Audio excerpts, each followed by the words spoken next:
Yan guys. Luto tayo ng bulang lang gulay na may talbos ng sayote at sitaw, kalabasa at sikwa. So, wala lang siyang saho guys. Kasi nagprito lang ako ng isda. Ayan, kain tayo guys. Tapos lagyan natin ng bagoong. Lagyan natin ng bagoong balayan. Ayan. Pangpalasa ba? Ayan, sarap.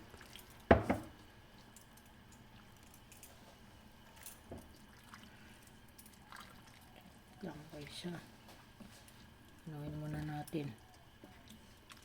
Bago lagyan natin ng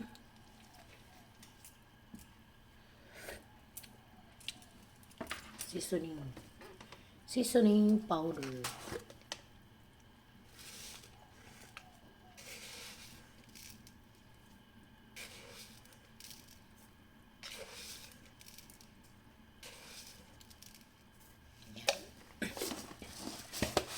Ganon lang. Diba? Ito na.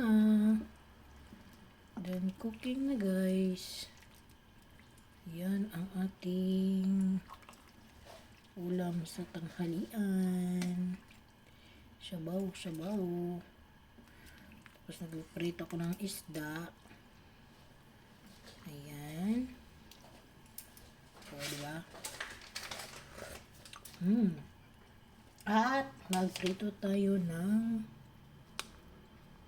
tuyo. O, diba? Sarap. Daming ulam.